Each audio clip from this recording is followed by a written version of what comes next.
Hello everyone. So SBI clerk junior associate जो post होती है उसका एक नोटिफिकेशन आउट हुआ है। Please point to be noted here is this is a special drive for Ladakh Leh and Kargil valley.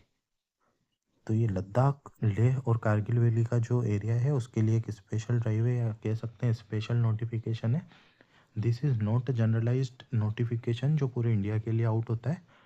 ये वो वाला नोटिफिकेशन नहीं है, ये एक स्पेशल ड्राइव निकाली है इन्होंने सिर्फ इस रीज़न के लिए। ओके, तो क्या क्या मेन पॉइंट है और क्या क्या इस नोटिफिकेशन से हम टेक अवेज ले सकते हैं एक बार हम देख लेते हैं। तो first point to be noted here is, देखो आप इंडिया के किसी भी कोने में हो आप इस फॉर्म को भर सकते हो, but main point to be noted here is इसके लिए आपको उर्दू, लद्दाखी एंड भोती जो वहाँ की लोकल लैंग्वेज होती है इसका आना ज़रूरी है। अगर आपके 10th-12th में इस लैंग्वेज की मार्कशीट है तो इसका कोई सेपरेट एग्ज़ाम नहीं होगा, बट अगर आपके पास 10th-12th की कोई मार्कशीट नहीं है तो इसका आफ्टर प्री एंड मेंस एक सेपरेट एग्ज़ाम होगा जिसको एलपीटी कहते हैं, लैंग्वेज प्रोफिशिएंसी टेस्ट। तो आपको ये देना होगा, अगर आप इसमें फेल हो जाते हैं तो आपका फाइनल सिलेक्शन नहीं होगा। और जैसा कि मैंने पुराने वीडियोस में भी बताया है, there is no provision for inter circle transfer. Okay, ये जो पॉलिसी है जो एक स्टेट से दूसरे स्टेट में ट्रांसफ़र होते हैं ये अब बैंक ने जूनियर एसोसिएट पोस्ट के लिए बंद कर दिया है। Okay, please mind this point.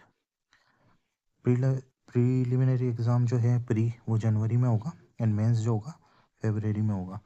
मैंने कम से कम 2 से 3 वीडियो बनाए हैं इसी चैनल के ऊपर। मैं आपको शुरू से कह रहा हूँ एसबीआई क्लर्क एंड पीओ की वैकेंसी जो आएगी वो इस ही फाइनेंशियल ईयर में आएगी। इस फाइनेंशियल ईयर के लगभग 3 महीने बच रहे हैं। तो जो जनरलाइज्ड वैकेंसी है जो कंप्लीट नोटिफिकेशन है पूरे इंडिया के लिए एसबीआई पीओ और क्लर्क का, वो 100% इस ही फाइनेंशियल ईयर में निकलेगा। और मोस्ट पॉसिबली स्पेशली जो एसबीआई क्लर्क है उसका प्री और मेंस बिफोर मार्च हो जाएगा। और हो सकता है कि जो फाइनल रिजल्ट है वो भी बिफोर एंड ऑफ द मार्च आ जाए। तो प्लीज़ आप आपकी जो पढ़ाई है उसको कंटिन्यू रखो, क्योंकि नोटिफिकेशन जो है वो इंडिया लेवल पे कभी भी आ सकता है। ओके, सो ये जो है लद्दाख यूनियन टेरिटरी के लिए टोटल वैकेंसी निकाली है इन्होंने, टोटल 50 वैकेंसीज़ है। और लैंग्वेज जो है आपको उर्दू, लद्दाखी या भोती जो वहाँ की लोकल लैंग्वेज है उसका आना कंपलसरी है। और ये जो एरिया है ये चंडीगढ़ रीजन में आता है। ओके, सो आपकी पढ़ाई इस तरीके से आप कंटिन्यू रखो। Age limit okay important.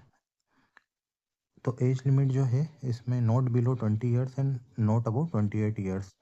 तो जो मिनिमम जो क्राइटेरिया इन्होंने रखा है एज का वो अपन को पहले से ही पता था कि जो फाइनेंशियल ईयर की स्टार्टिंग रहती है वो आपका डेट ऑफ बर्थ का जो पैरामीटर रहता है वो वही रहता है। तो इसमें 1/4 जो चॉइस है उससे आपकी सारी एज कैलकुलेट की जाएगी। तो आप यहाँ पे देख सकते हैं जो मिनिमम एज है वो है 2/4/1996। तो दो स्टूडेंट जो 0-04/1996 से पहले बॉर्न हुए हैं या फिर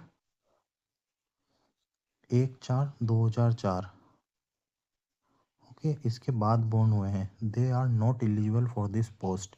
ओके, दोनों डेट इंक्लूसिव है, दोनों डेट आप इंक्लूड कर सकते हैं। बट इससे पहले और इसके बाद में जो स्टूडेंट बॉर्न हुए हैं they are not eligible for the post. जो एज रिलैक्सेशन है वो जो डिफाइंड रहता है वही है सारा, आप पढ़ सकते हैं if you are seeking for any relaxation in as.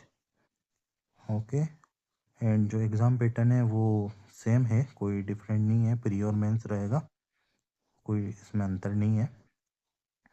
और जो सैलरी है अप्रोक्सीमेटली 46,000 पर मंथ रहेगी इंक्लूडिंग डीए। लैंग्वेज का आप ध्यान रखना।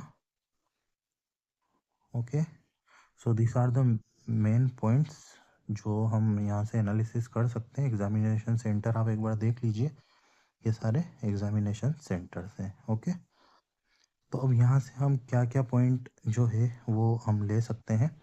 सो फर्स्ट पॉइंट इज़ कि जो एज का क्राइटेरिया है वो 1 अप्रैल 2024 से काउंट होएगा। जो आने वाली जनरलाइज्ड वैकेंसी होगी जो इसी फाइनेंशियल ईयर के अंदर आएगी तो उसका जो एज का क्राइटेरिया है वो इस डेट से इंक्लूड होएगा। सेकंड, जो वैकेंसी है गाइस वो इसी फाइनेंशियल ईयर के अंदर आएगी। आई रिपीट, आप आपकी तैयारी जितनी हो उतनी तेज रखिए, एनी टाइम आप इसका नोटिफिकेशन देख सकते हो। Okay, third and important point, ICT जो कि इंटर सर्कल ट्रांसफ़र होते हैं वो एसबीआई जूनियर एसोसिएट की पोस्ट में अब अलाउ नहीं है। आप जिस जिस स्टेट से, जिस रीजन से आप फॉर्म फिल करेंगे, आपको आपकी पूरी सर्विस उसी रीजन में देनी है। ऐसा नहीं है कि हम गुजरात सर्कल या महाराष्ट्र सर्कल से फॉर्म भर देंगे just because of low cut off and then हम 5 साल बाद आईसीटी लेके हमारे एरिया में आ जाएंगे। तो guys this is not possible now. तो आप आने वाला अपकमिंग जो इसका नोटिफिकेशन होगा, आप प्लीज़ केयरफुली आपके ही एरिया से जहां आपको जॉब करनी है, आप उसी स्टेट से आपका फॉर्म फिल कीजिए। मोर इसके रिगार्डिंग अगर आपको और कोई क्वेरी हो तो आप कमेंट सेक्शन में पूछ सकते हैं या फिर मेरे इंस्टाग्राम पेज पे आप पूछ सकते हैं। Okay, thank you so much.